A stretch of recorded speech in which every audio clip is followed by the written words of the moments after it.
શા માટે કહું છું એ પછી તમને સમજાશે. આપણે ઘાયલ કદમો છે,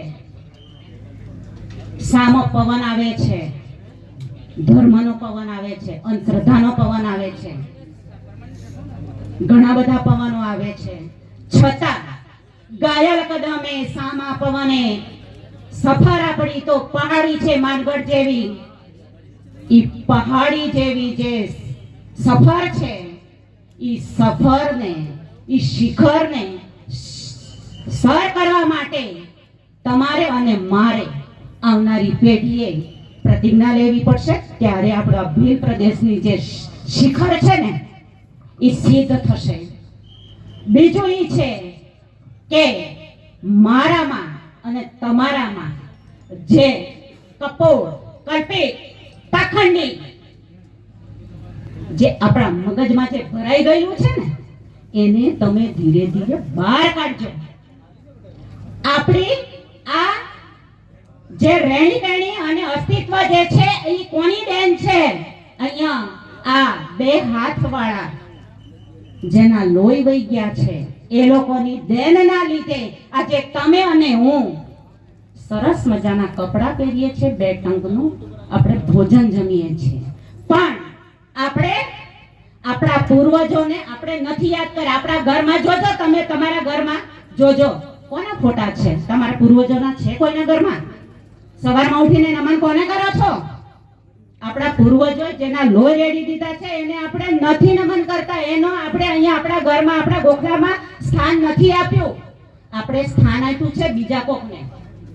તો આપણા ઘરમાં આપણા પૂર્વજોને સ્થાન આપણે આપવાનું છે, નહીં કે બીજા કોઈએ.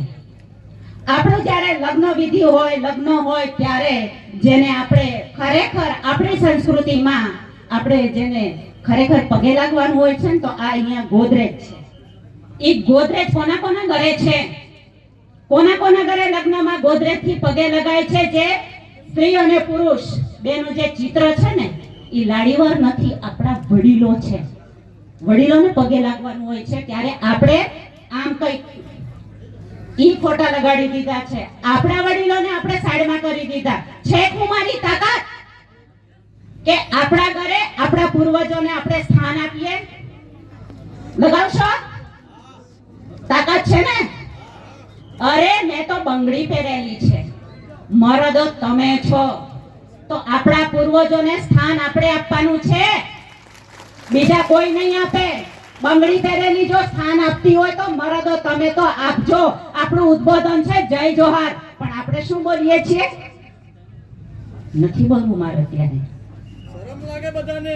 હા, ઘરે ઘરે સવારમાં ઉઠીને તમારા સંતાનોને, તમારા પત્નીને, તમારા મા બાપને, તમારા ભાઈઓને નમન કરો તો જોહાર કહેજો. ઘરે મહેમાન આવે તો જય જોહાર, જય આદિવાસી કહેજો. જો એટલું કરશો ને તો કોણ કહે છે કે આદિવાસી શબ્દ કે આદિવાસી જય જોહાર શબ્દ પરાયો છે? નહીં વાલાઓ, શબ્દ આપણો છે, આપણું અભિવાદન છે. વર્ષોથી જોજો જય જોહાર તો બોલાતું હતું, પણ આપણે તો ફેશનમાં આવી ગયા. આપણા શબ્દને આપણે જાતે સાઈડ કર્યો છે. કોઈનો વાક કાઢવાની જરૂર નથી. આપણા લગ્ન વિધિઓ આપણે જાતે સાઈડ કરી છે. આપણે ભાભીઓને મહત્વ નથી આપતા, બીજાને મહત્વ આપીને આપણે લગ્ન કરાવીએ છીએ. ભૂલ બીજાની નથી, ભૂલ આપણી છે. એટલે આ વસ્તુ તમારે, મારે, બહેનોએ બધાએ આપણે સજાગ થઈને કામ કરવાનું છે. બીજું એક મારે કહેવું છે કે શિક્ષણ ઉપર તમે તમારા બાળકોનું ધ્યાન આપજો. શા માટે કહું છું વારે વારે? શિક્ષણ થકી આજે હું અહીંયા છું. મારું કર્મભૂમિ અરબ સાગરને કિનારે ભાવનગર જિલ્લાની અંદર છે.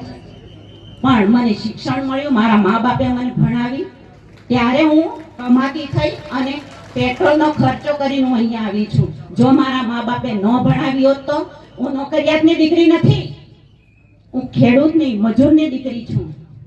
મેં લાકડા વેચીને, મજૂરી કરીને ભણતર પૂરું કર્યું છે. અને મેં જે તકલીફ બેઠી છે એવી તકલીફ મારા બાળકોને ન પડે ને એ માટે મેં બાળકો માટે ખૂબ મહેનત કરી, ખૂબ કાળજી રાખી.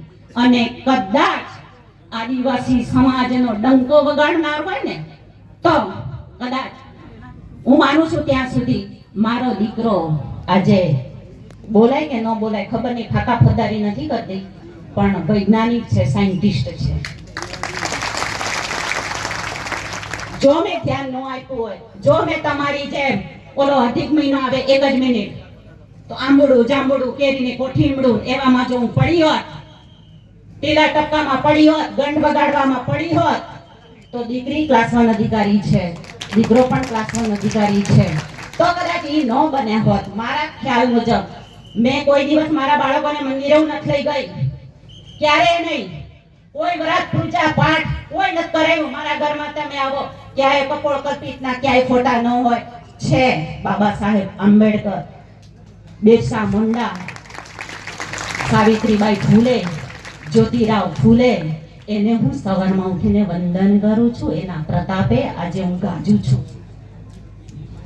કોઈ 12 હાથ વાળી, 18 હાથ વાળી, 4 હાથ વાળી મને તાકાત નથી આપી. મને તાકાત મળી છે આપણા પૂર્વજોના વાંચનથી, ફૂલનદેવીથી, સાવિત્રીબાઈ ફૂલેથી, કાલીબાઈથી,